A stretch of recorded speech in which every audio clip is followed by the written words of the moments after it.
is this Which Jesus are you talking about? Who are you? Yeah, like Right. are you talking about Precious Moments Jesus, or are you talking about Bob the Builder? I'm confused. Hi, hello, and welcome to According to Ease, the podcast, where we're going to have candid conversation with the hopes of finding a way forward in community. See, we exist and experience life at the intersection of our complex identities and our socio-cultural and political systems. And let's be real, the only way to dismantle it all is to start by dissecting it. So get cozy, get comfy, and let's dive in. Hello, hello, hello, and welcome to an episode of this podcast. I have no idea where I'm at in my recording journey, but I am so honored that I have these three lovely humans back with me. Y'all know Lettie, Lyvonne, and Myisha. I feel like y'all don't really need an introduction because, duh. Also, y'all have been here before. So if it's cool with you, I low-key just want to jump right into the meat and potatoes of what we're here and the magic that y'all got and that you're going to give to these people's ears, because I think that's what's important. So I will say just contextually for the people, because they're probably like, wait, why are they back? One, because it's my show and I love them. But two, because I can. But two, all three of y'all were part of season 1 of this show, which I'm sure everyone does, the things that they do are near and dear to their heart. But that season specifically was very near and dear to my heart because I had been talking about starting this podcast on its own in the themes that I'd wanted to start it, around for years. And then one day to your point, Lyvonne, fuck it. It doesn't matter. Like, just do the thing, instead of being like, I don't have this and I don't have that and I don't have the right mic. I was like, man, fuck that. Like, these people are going to get the conversations. And if it's a little fuzzy, you'll be fine. And I was very, very intentional with the people that I had on the first, season. It was folks that I either was already very much in community with, or I was just like, the world needs to know who you are, because the magic and the spice and the flavor and the things that you bring just by simply existing and being like the beautiful soul that you are, I just want everyone on this planet to know. And y'all three were a part of that, obviously. And also, we were right in the summer of the Great White Awakening. I actually don't know when I recorded that season. Do y'all remember? Was it the summer? Did we record in the summer? In the fall? It don't matter. We recorded right after the Great White Awakening. It was the fall, I think. It was the fall? Okay, cool. Uh-huh. So it was the fall. Lyvonne, are you going to your calendar? I saw it happening. Yeah. I think it was the fall, right? Like post Great White Awakening. And even though each one of us had, right, different conversations because of, y'all are not only your own people, but you have very specific lanes by which you not only contribute to the collective liberation, but also, view the world and like the work that y'all are doing. And they were beautiful conversations. But now I want to bring us to today. It is the fall. Oh, no, it's the fall. We're in the fall of, woo, child. We are in the fall of, it was a year ago. So it's been a year since we all recorded the first time. And so much has happened in the world. So much has happened for each of y'all. So much has happened in the liberatory, like, awakening. And then, as Myisha and I kind of like came up with once on a live, like, we went from the Great White Awakening through the shock and awe into the Great Ghosting. And now we're starting to see lots of different things. So to get us kicked off with this conversation, I would love it if we could just start with, what has the last year been like for each of y'all? Like, where are y'all at now in September of 2021? It's been a year, personally, professionally. Like, how has this moved you and changed you from where we were when we first recorded to now? So, Lettie, if you want to kick us off. Yeah, a lot has happened for me personally, for sure. People knew me last year on the show as Lettie Shoemate, but recently filed for divorce. So I'll be going back to Gore as my last name, which I'm very, very fucking happy about. So people are like, I'm sorry. I'm like, I'm not sorry. I think something I've learned this year is that there's a lot of expectations we put on ourselves because of what society says we should do and what looks right or what should make you happy. But none of that matters. None of that matters. None of it matters. So, I'm going to have my last name back in a couple months. So that also, therapy has changed my life the past year. Has been absolutely life-changing. Everyone should be able to get therapy for free, but also that doesn't mean that therapists and psychologists and counselors should not be getting paid. They also should still get paid, but we should also be able to get therapy, right? Like it should be accessible to people, to everyone. And so it's just really opened my eyes a lot to some of my own personal traumas, but how that has impacted ways I show up in the work that I do, but also in my relationships, whether that's romantic or just friendships or what have it. So yeah, I'm in a much different space mentally and emotionally than I was last year, and I'm very happy right now with like where I am in life. Yeah, so there's that part. And then there's the professional part. And white people, honestly. Like, I don't even know how else to put it at this point. People who have heard me know I talk about this. White people in. And it's just been a year of, like last year this time, right? We're talking about post George Floyd, and you still have white people that are like wanting to do the work, okay? And then y'all decided to storm the Capitol because you're racist and you're white supremacists, right? And the country watched, the world watched it, and then it went silent for a minute. We haven't really heard anything else, right? We got a new president. People thought that was just going to magically change everything. Absolutely not. It's just the same thing in different clothes, to be honest with you. Anti-Blackness is still a thing. Racism is still a thing. White supremacy is still a thing. But definitely I've noticed more people like not being on Patreon, right? Like people who aren't giving to us anymore financially. People who aren't as invested in our mental health, and people still want to say that they love Black women and all this stuff, but it's like, but do you though? Like, do you?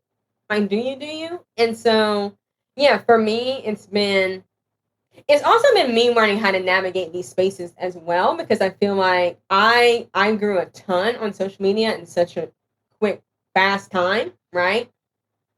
Well, quick amount of time. And I really just had to learn how to navigate that too, which I don't think we talk about enough either, because we're still whole people out here dealing with other people, right? And how that can be. Leave that right there. Because it's real. It's so real. But I have gotten a chance. I mean, I have had a chance to meet people I've connected with on Instagram. Haven't met y'all yet, because y'all are on like the other side of the country.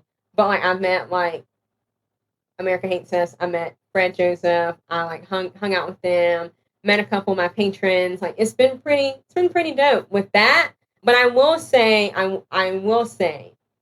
what I do know is there are people who are white who are still showing up in these spaces, right? Like they are still doing a lot of the work. They share stories with me. They share things that they've had to sacrifice. They've shared what was frustrating, and they've just been real about it, but they haven't gone anywhere. Like they haven't decided to just peace out. They're still showing up, but they're not centering themselves. So they're not just out here wanting to get attention for it either. So, which I think is a good thing. So yeah, those are just some things. You did. And we're going to come back to some of those things that you've said. Yeah. Thank you. Cool. I love the catch up, the TLDR of how do you put a year into a, couple minutes, but you did it. Oh, let's go in podcast order. So I think Lettie, and then Myisha, your podcast episode came next. So why don't you tell us where have you been in the last year? Or what's the last year been for you? Oh, the last year has been growth, change, and challenge. Like Lettie, my account grew real fast, got some blue checks, relocated, ended up in therapy and coaching, which is amazing. I got to get back to coaching ASAP. But I really have been looking at last year. I'm going to be real with y'all as a performance. I think the hype was getting so excited about, a new audience and, new people and, new opportunities that, the direction that I was going with Check Your Privilege specifically just really went totally left field. And I have to call that out explicitly because that's what it was. So within the last few months, it's really for me just been, let's just take it back. Let's run it back. Let's start over. If people stay, great. If they go, fine. They've been unsubscribing anyway, right? So you go from your Patreon having X amount of Z and all this. And then all of a sudden you're like, oh, this is what this is like when you're like, oh. So then it takes you to a space where you're like, all right, well, I'm about this life. So if y'all don't want to be here, that's fine. You weren't meant to be here. I'm going to still show up anyway. So for me, that's why I said growth, challenge, and change. It's definitely just been a year of reflection, honest reflection, evaluating what is the work, what that means for me. My audience is predominantly white women, and men now are participating, which is great. And just doing that work, but prior to Check Your Privilege, I was doing Brown Sisters Speak. And so for me, I'm also in a place of like, all right, white folks, you're great. They're not the only folks who need healing. So I need to really go back to the drawing board for myself of like, all right, what did God really tell me to do? How did God tell me to do it? And what are the intersections of all of the things that God wants me to do? Like, and so, I got a book deal, got engaged, still just in this process of looking at human nature and humanity and these folks. And I've just kind of realized you can't control what people want to do and how long they stay there. You just got to keep showing up for the people who want to be a part of systemic change. And it's really towards liberation. So that's where I am. I love the like groundedness in that, right? It's like, it is what it is, and there's peace around it, and I'm going to keep forging ahead. And then last but certainly not least, just by default of scheduling last year, Lyvonne. First of all, I just got to stop and shout your name back. As also a divorced woman, there's some ashe, there's some energy around your name. Like, we chose our names. So you chose your name in utero. So shout out to you. And Black love, okay? Getting engaged in the middle of all the bullshit, loving on your man and your babies is finding what I'm calling my joy compass and running recklessly after that shit, okay? November 11th in Atlanta, January 1st. Got her in August, but because she split off and got her own thing. Shout out to you, Rochelle. I was quarantining for 7 months and I got my first wig. And I was like, I'm putting on my wig and I'm taking myself on a date. My wig led me to meet this man who is not my... And content warning, pregnancy loss. We got excited. And then I suffered a miss. So it was very sad and devastating. But I just want folks to know women are out here in a pandemic, overcoming fertility. Just be encouraged, beloved. And got a bill, finished the book, revised the book, submitted the manuscript, got my first check and was like, this is what I'm talking about. Getting paid to write. This is my life. This is what I need. Books that people are actually going to read. Because that's what I noticed. Yes, shout out to Austin Channing Brown and all the other folks who were on the New York Times bestsellers list, and all those books just sat at the register at bookstores. So we appreciate you buying and running numbers, but gotta let the knowledge soak in because that's how it's transmuted to wisdom.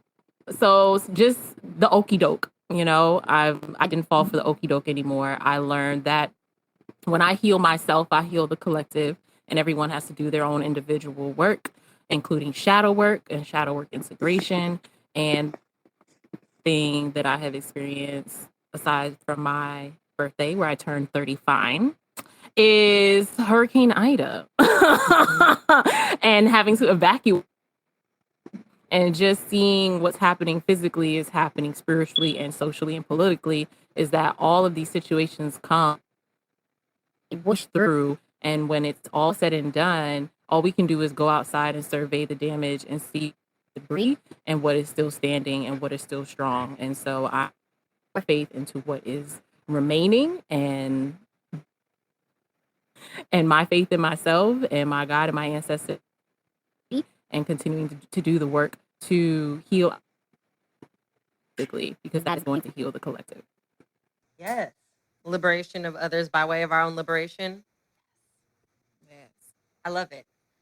I love that, obviously folks who listen to y'all's first episodes to now, even though it's been a year, it's like there's this common theme of like personal liberatory work and like going after all the things that we wanted and getting them, right? And getting them and like the reframe of like, how am I going to take this and like look at it as like a positive like thing, even if it is challenging, right? Even if it is something that folks would normally be like, oh my God, I'm so sorry, or whatever the case may be, and being like, no, like I grew, I evolved, like I became more of who I was. So I love that this theme is this undercurrent for all of y'all. And just as someone who cares about each of you, I'm sitting here just like, that's amazing. But they didn't come to listen to me gush about how lovely you all are. So and how excited I am for each of you. So now we know where we were, where we're at now. Big shout outs to all the growth and all the things that y'all got popping. But let's talk about the collective for a second, because I love this imagery that you gave us, Lyvonne, of like on every level, right? Emotional, physical, spiritual, collective, like we've had a hurricane. Like I truly look at it as like we have had an act of God sweep through body, soul, mind, spirit, you know. And I feel like right now, post Great White Awakening, we are still in the midst of a pandemic, even though, you know, it feels like we're coming to the other side of it, so on and so forth. We are left with the debris. Like, what is still standing? What is still true? What has been washed away? And oddly enough, like, where have we also kind of seen collectively that folks are, you know, they've been shaken up? And I see this a lot, even if we continue with like the act of God, right? Acts of God occur and people are changed. People are moved. And then if you give them just enough time, they settle into what their new normal is, right? They get a new version of comfortable.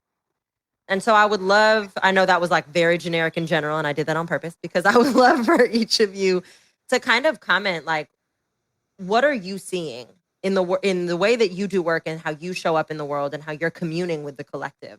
What are you seeing in the aftermath of the last year of all of the things that have happened in our own, you know, act of God? What is left standing? Where are we seeing people maybe slip back into complacency in all of the ways that we were pushing for liberation? I also would just like to note that the facial expressions on each of y'all is like, oh shit. She's like, okay, hold on, I gotta sit with that one, which is fine. Let's sit with it.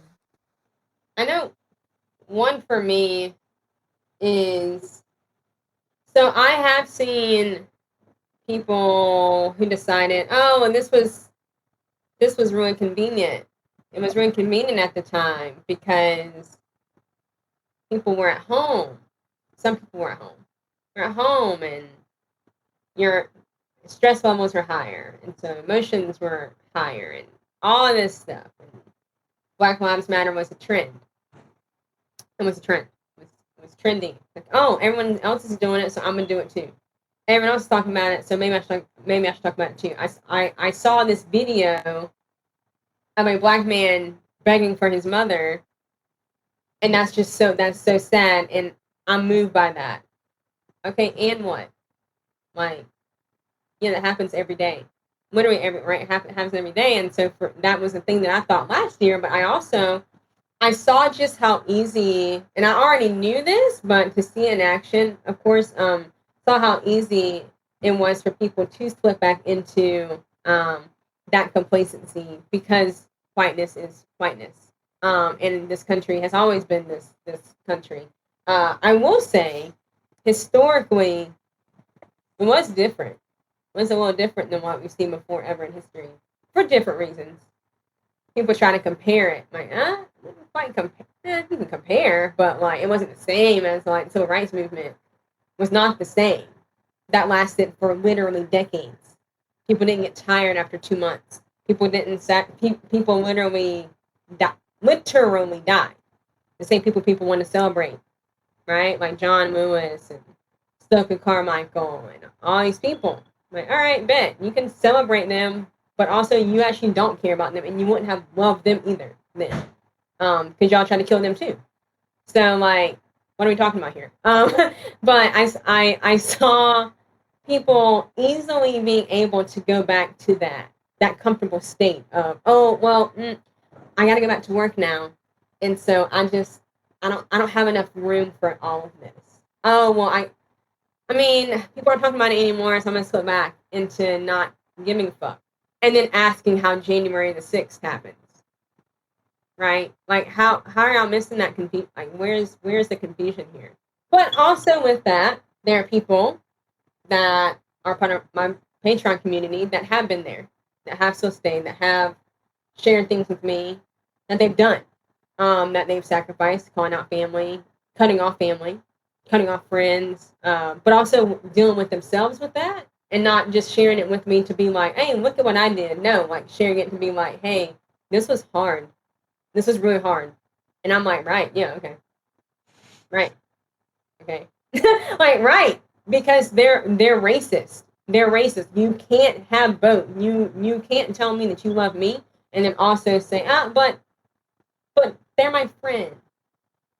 Well, then you don't love me. Then you don't love me. Then don't ever quote James Baldwin again about love. Don't ever do that again. Right? Like that's not the same. That ain't it.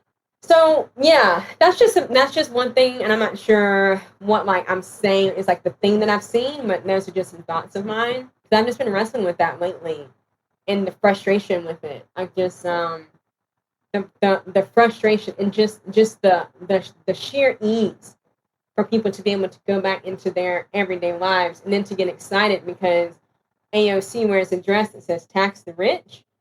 Y'all excited about that? At an event that costs $30,000 a ticket.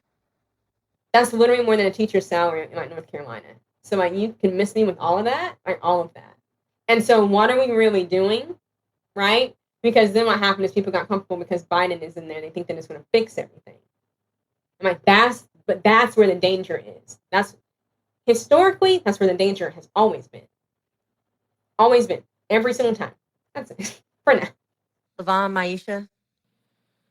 So I was talking to my good sister friend, hip hop womanist scholar Ebony Janice Moore, and she said, life is terrible and life is beautiful. I'm noticing a weakness in the collective's capacity for nuance.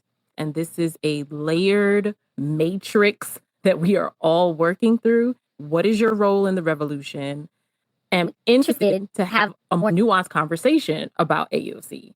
Showing up at the Met Gala in a borrowed dress with a very clear message and a donated ticket. So even if she is in the mix, she is still not representative of the systems of oppression that we are interrogating because it exists. So for me, if they are supposed to make their ways into these houses and seats of power to divert attention, which is a currency, energy, conversation, some of us are called to do that. I believe that we're spending too much time nitpicking about other people's approaches instead of getting crystal clear on what we need to do in this moment, to use my language.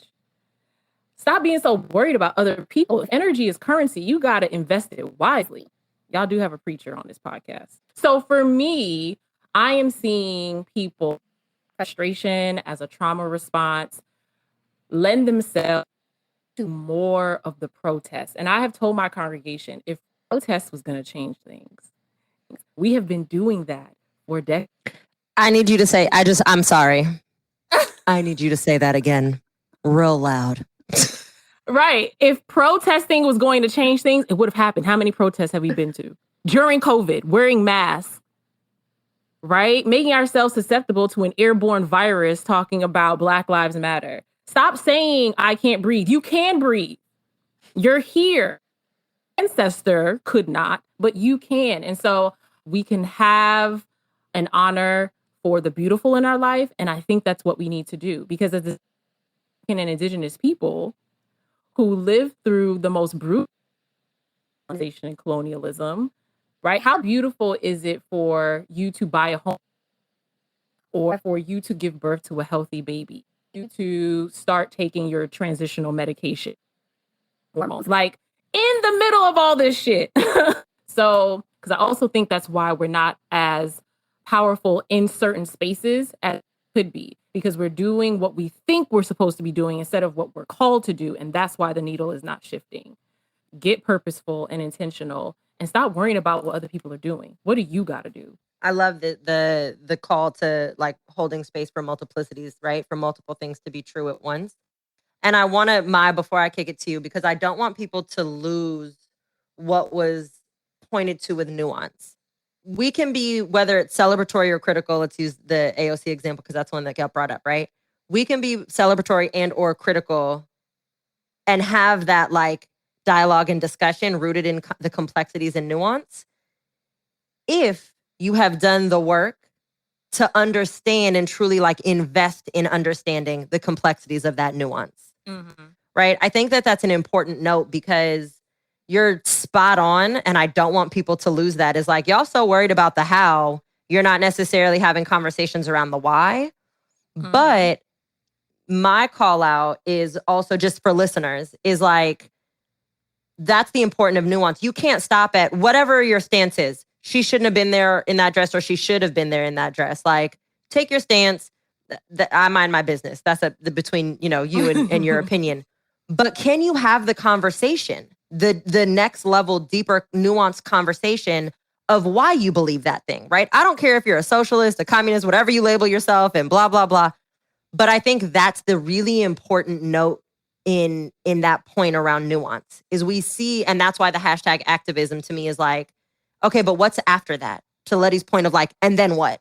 Right? So it's like, yay, woo, AOC in the dress, or like, boo, AOC in the dress. Okay. But why?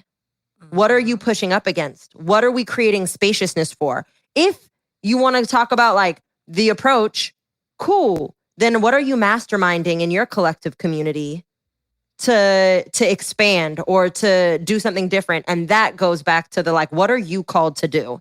Because it's not enough just to like rejoice or reject. Like, we got to be having these really deeper, nuanced conversations. Because otherwise, to Lyvonne's point, and to Lettie's point, that history repeats itself, right? It's like we're not actually moving that needle. Like, we're not actually doing shit. We're just sitting here having conversations about somebody's outfit. And then what?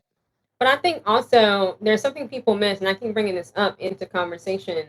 These phones, social media, I can't wait to see the books that are written about how it has been both positive and negative for this time right now. Not just for people's mental health, but how people choose to care about certain things, right? That's the part that I don't think people also connect because, like, and that's the thing, too, about the whole hashtag activism. Everyone wants to know who likes them, who's liking their stuff, who's following them, who's retweeting their stuff. And if they're not, then, then maybe I shouldn't talk about that then. Maybe I shouldn't talk about that. Maybe I should talk about this thing, right? Because it's popular. But like me, whenever I'm looking at history, like people don't know, like people that were in, I don't know, Forsyth County, Georgia, in a student nonviolent coordinating committee group, didn't know that the people in Lowndes County, Alabama, didn't like them. They didn't know that. All they knew was that they were all part of SNCC. That was it. And whatever had to be handled was handled in literally typewritten or either handwritten correspondence, or either at a convention or a conference that they went to once every other year. Other than that, it was just what the world saw or what the country saw was SNCC. Didn't see, you hear that John Lewis and Sophie Carmichael aren't getting along anymore. You literally didn't hear any of that, right? What? Because it wasn't about that. But also, they have social media that's influencing, and it goes back to what I was saying before, too, like these expectations, and it's bullshit, right? And do what you are called to do, yes. And so, yeah, basically like what you were saying, Lyvonne, about this. There's got to be both. There's got to be looking at what your purpose is, but there's also got to be strategy.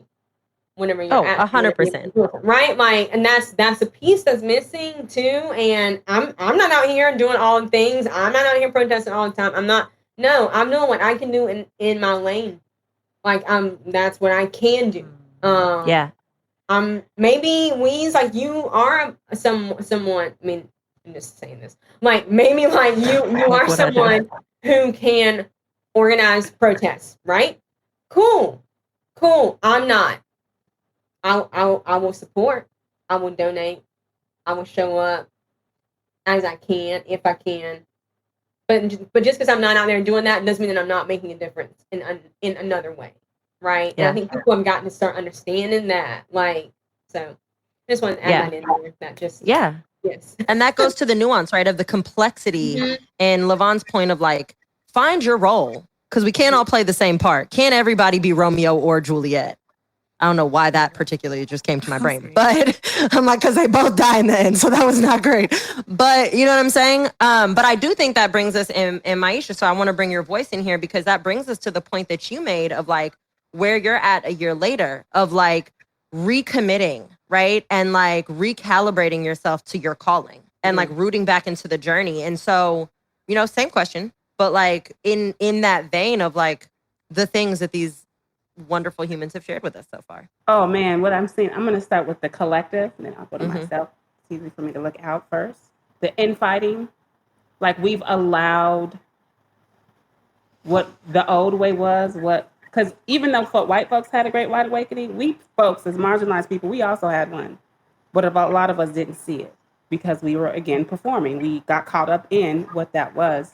And I think what I'm seeing a year later is the infighting, emotional, mental, and physical extortion, the hyposensitivity, where now it feels like when you post, there are, oh, you're ableist. Oh, you're this. Oh, but like when I posted Lyvonne, like, oh, but Jesus was preaching. And I'm just like, what is this? Which Jesus are you talking about? Who are you? Yeah. Like, Right. Are you talking about precious moments, Jesus? Or are you talking about Bob the Builder? I'm confused. But it's literally been just a lot of, everyone's lost, right? It's Joe Biden got elected. I said he wasn't Captain Save-A-Ho, but everyone seems to think he is. And so until we decide to like remove the veil, until we decide to see, we can't get out of the cycle of performance or showing up for convenience or wanting to be seen or abuse and bullying. And I've just seen a lot specifically, again, since this middle quarter of the year towards the last end of the year. It's really been eye-opening to sit back and watch the ways in which we're so distracted with things outside of ourselves, social media, following hella educators, reading hella books still. We like we told you last year to niche it down. Like that's niching is like what you do in marketing. Do it for your journey. And everyone got so caught up in wanting to be the good person that they still don't have themselves figured out. They're still unsettled and shaken. But as usual, I do know that a recommitment and a grounding is being called in. And to Lyvonne's point, it's like the idea of the hurricane. We all have to be grounded first before we can even consider and think, what's my next move? And where do I go from here? Yeah. In terms of, I'm just going to say, folks, we all got a lot of work to do.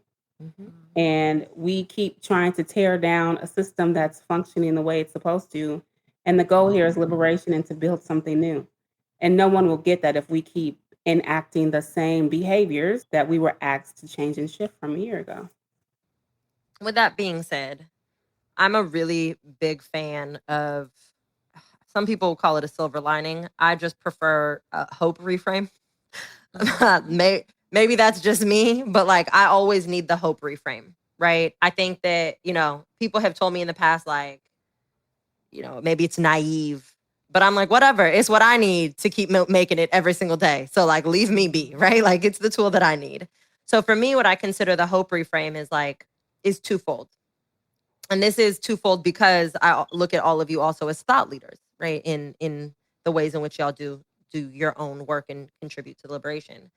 So the hope reframe is, yeah, we're looking at the state of the world, right? And it's really easy to sit here and be like, shit is trash, nothing's changed, people have gotten complacent, people have dropped off, there's a pandemic, there's a crisis, like all these things. And to Lyvonne, the quote, Ebony Janice's quote of like, life is, what was it? Life is trash, life is terrible, hard, and life terrible. is beautiful. And life is beautiful. I know, I was like, it's a T word. Life is terrible and life is beautiful. Life has always been terrible. If you want to look at it like that, right? But there's all beauty. If you're willing to look at it. And so if we can find the beauty of where we're at now, and then to that point, as thought leaders, what is our responsibility to continue to stay grounded in the beauty amidst the terror? And how do we move in that for other people? Because I believe as thought leaders, we model behavior, right? We're not always going to get it right. We gon' take missteps. Lyvonne, you and I just had a moment where I was like, oh girl, blame it on me just not even thinking and not my heart, right? But like there's ways to correct and they can be easy, right? But we model behavior in certain ways. And so how can we model that for people? Because one of the things that I'm noticing, to your point, Myisha, is it's also very trendy right now to do the like tearing down and the coming for people and the riling up and the like the mob mentality, right? To like create the frenzy and the mob mentality rooted in existing systems of oppression, rooting in, you know, our Lord says the master's tools. But we know it doesn't, as she said, dismantle the master's house. So looking towards the future, what is the hope that you see? What is the beauty that you see? And how do we model that as thought leaders? I feel like we have been socialized and trained to look at the mess, the terrible, the ugly, so that when we do see beauty and we talk about beauty and we promote beauty, then the conversation is, oh, you're spiritually bypassing me, right? I think for me as a thought leader, I'm just going to keep leading with focusing on the beauty and the love and really not making space visually, emotionally, physically, especially on the online space. I just don't have the energy to put into the terrible anymore. I've lived the terrible for 39 years of my life. And I'm deserving to experience beauty. And I want to model that through my content, through this book, through my offerings. I think it's a literal modeling of it. And folks who aren't used to seeing it, let them say what they want to say and let them stay terrible.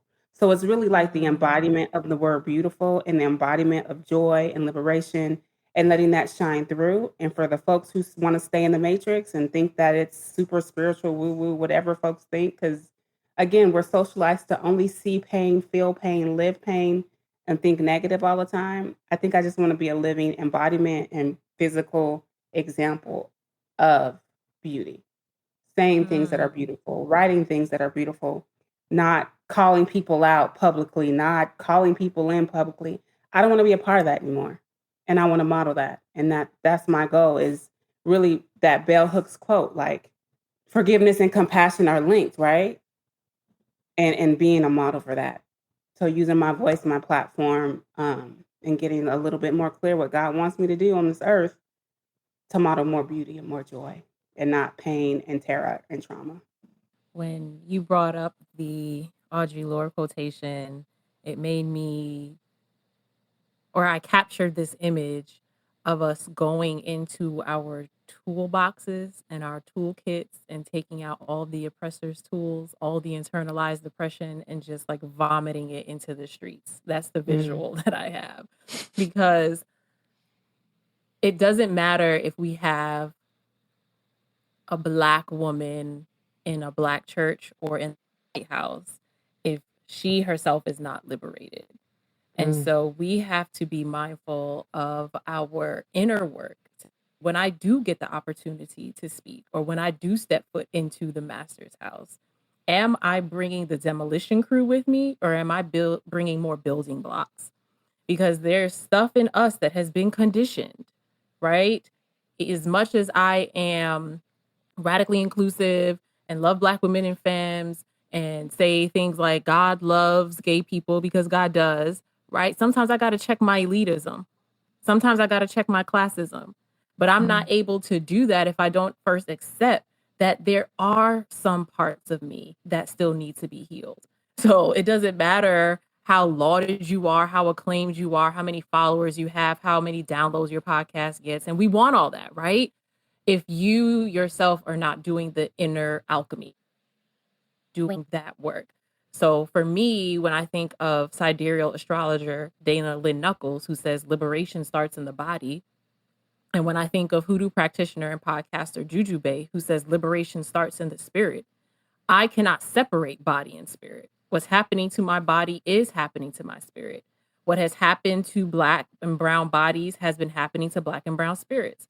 Just like Resma Menakem, my grandmother's hands. He would say, well, that has been happening to white bodies and spirits as well. Okay, go heal your spirit. Go heal your body. That's where I come in to say you cannot separate this work from your spirituality. You can walk around talking about you're an atheist. We can still talk about ethics and morals and values.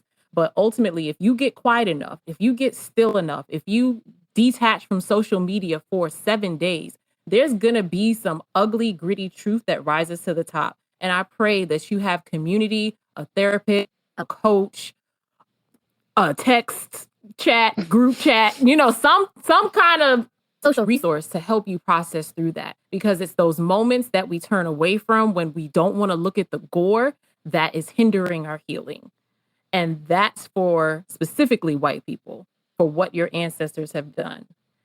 Yes, reparations are cute, but there has to be spiritual practices and rituals that go along with it if we're going to see the transmutation of what's happening in the physical realm. Call to remember that liberation is not just mind, not just body, not just spirit. It's all of them. And so, yes, chase beauty and joy, and don't run from the horror either. Don't run from the horror. Yes. The both and the all of the above.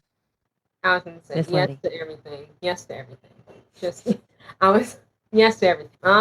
Right. Because it's just, there's so much truth. I had mentioned this earlier. I had just touched on it, but Myisha, whenever you were talking about it, I was like, yeah, I think it's just something that I've also seen, right, is like how my body responds and reacts to other people's actions. I just pay a lot more attention to that now instead of just going with it. Embodying beauty to me means, choosing not to just go along with something just because everyone else is doing it. And I've seen that so much.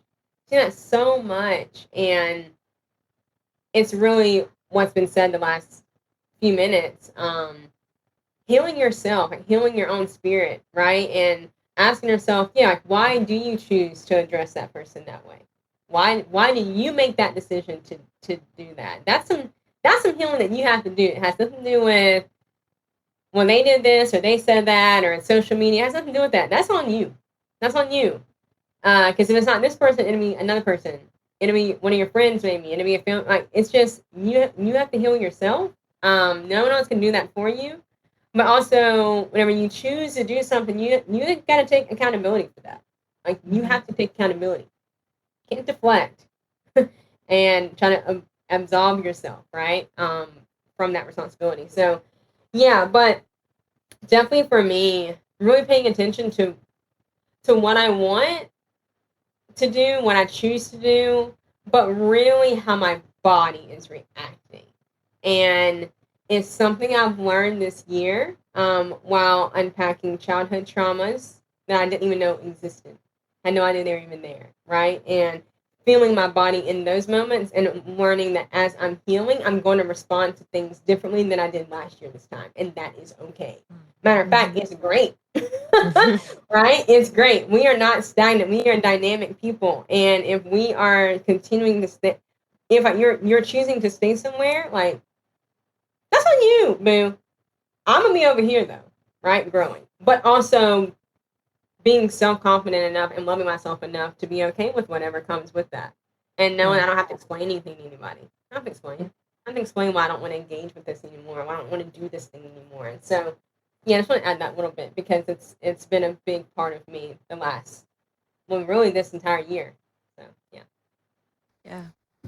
So as we wrap up, one of the things that I think about as well, just especially in everything that each of you brought up, is a reminder to folks. And I'd love for y'all to chime in either to elaborate from your own perspective or whether you're like, no, wheeze, right? Whatever it is. But I look at, this idea that we do see of beauty, right? And so to Lyvonne's point around nuance, to Myisha's point about, whether it's toxic positivity and spiritual bypassing, and Lettie's point about protecting your peace. One of the things that I see, because we're such a culture and a society that's been so indoctrinated into the binary, that and we always go back to the terrible. It's like, if you are, you either have to choose terror or beauty. And if you choose beauty, you're not allowed to protect your peace, right? Holding a boundary or being fierce and passionate about protecting those that are marginalized. I mean, maybe in the same way that you are, or in ways that are different than you, makes you fill in the negative blank. And so one of the things that I'm really pushing for in my own work and in the way that I show up and talk to folks as we move forward is we have to remember that honoring other people's humanity and embodying the beauty and celebrating it and moving in it also means, Lettie's point about protecting your own peace. Lyvonne's point about being able to get into the nuance and move past just like the taking down of people. Myisha's point about really embodying the beautiful and being able to come to a place where saying like, actually like love and humanity and moving forward in the embodiment is also embracing the pain and the mess and having to be accountable and having hard conversations and not always getting it right and being fierce and being passionate, right? So that's how I'm kind of moving in it, is like being able to hold all of it and having, again, that hope reframe of like, I see all of that as our humanity. I see all of that as the celebration of the beauty, right? Like, unfortunately, sometimes we do need the terrible to remind us just how blessed we are when we can do both, when we can acknowledge like that was painful or that was trauma or that was whatever the thing is. But in my healing journey, I'm recognizing how that's informed my ability to now see the beauty and the love and the joy, even in like being able to sit and like watch a butterfly go by. And like, that sounds so small, but for me, those things are so big to recognize like nature's just ability to continue to evolve and grow and create these really magical things. So I know that sounds like a little woo-woo and out there for some people. I'm like, no, we have to like take all of it and it makes us better, right? It makes us whole. But I would love for y'all to chime in just on that as we wrap up. I would love to continue with the woo-woo because this is a growing edge for me. This is the next level for me. But ultimately, it's about our oneness and our interconnected. And the book that I mentioned earlier, The Healing Wisdom of Africa, Malidoma Patrice May talks about how African folks, indigenous folks, African and descended folks, white folks, European descended folks, well, so May would say that we all related and we all really love each other and you mean to tell me that I'm one with that person? That's some hard Yep. But there is something in them that they do not like, that they abhor, that terror. And rather than face that and own that and say, that's me, well, I'm going to externalize blame and project it and put it onto you. And that's why even the most righteous person of color who's an activist, right, can be out here and do the call out. But how is that helping you sleep better at night? How is that helping you make better love to your partner or partners? Exactly. We got to cancel culture. We got to cancel grind culture. Think about what you're doing and what you're putting your energy in. Like, come back to your sensual self and tap into your body. Like Lettie was saying, pay attention in your body and let that be the way. The doors of the church are now open. No, but that's real, right? Like, I think there's a common misconception. I'm going to hit it back to Myisha and Lettie. Like, there's a common misconception that if you do this work, that you inherently, or if you are just marginalized, you inherently hate the person who holds privilege opposite your marginalized identity. No, I hate the existence and reality for our people, right? I hate the existence and reality for oppressed people and for marginalized people. I hate the system. I resent the system. I am angry at all of those dynamics, but I'm not looking at every single individual person that holds a privileged identity opposite mine like, fuck you, I hate you, I hope you die. No.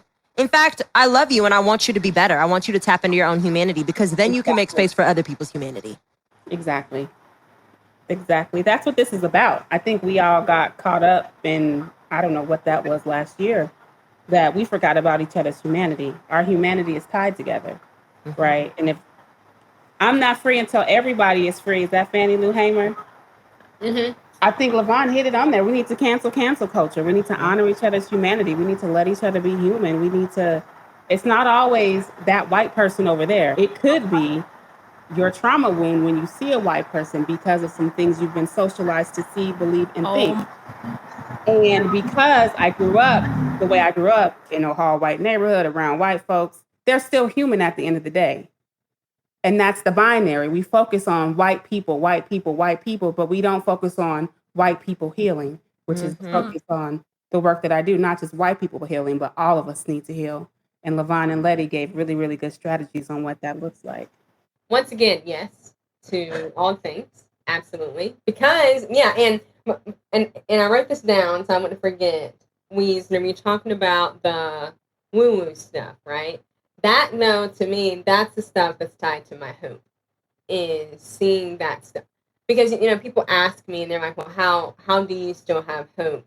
And I'm just like, well, because my two parents that raised me, number one, two Black people from the South, grew up in the South.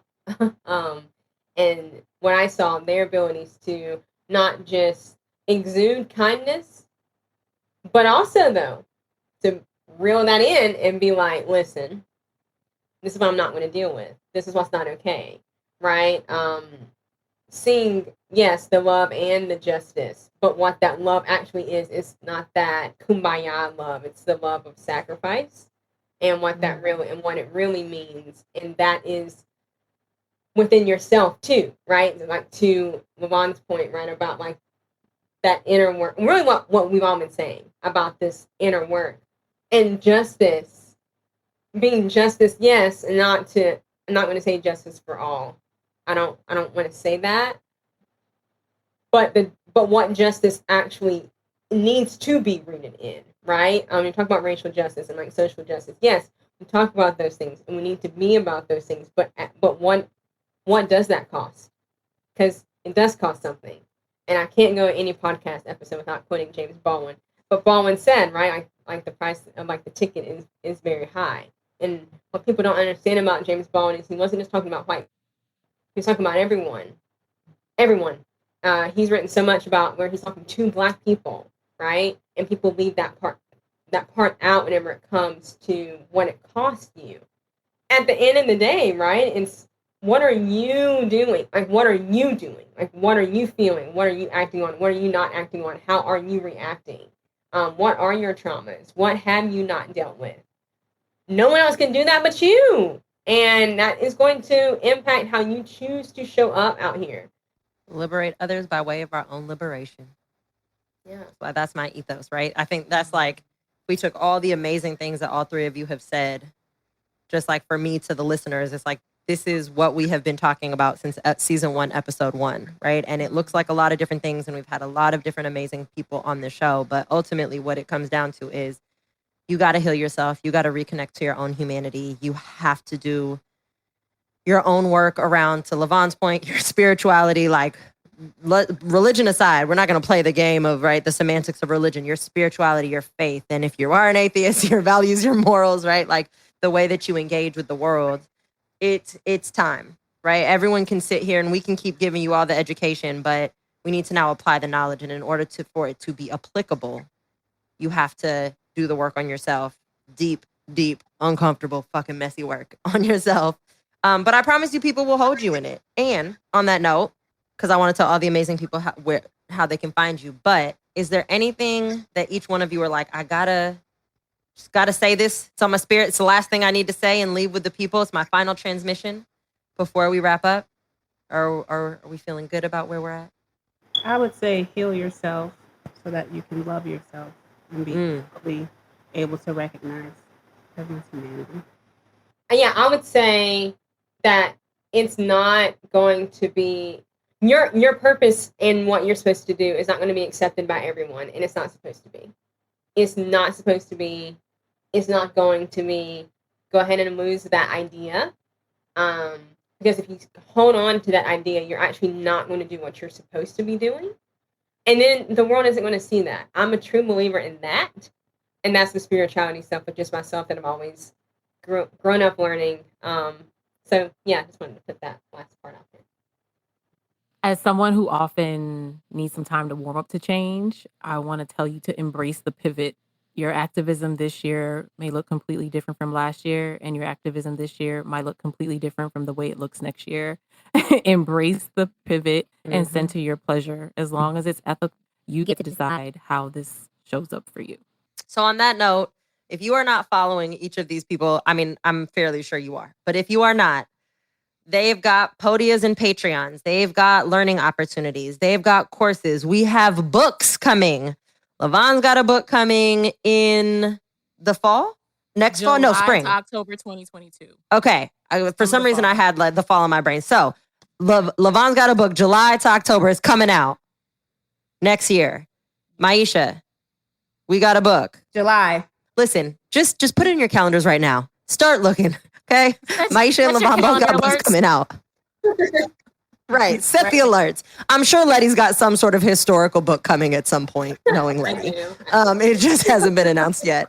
But for real, these three individuals, if you choose nobody else to lead you in history or faith and spirituality or mental health and humanity, I mean, for what it's worth, these are the people that I would choose. And y'all know I say bet nothing or trust nothing and bet everything.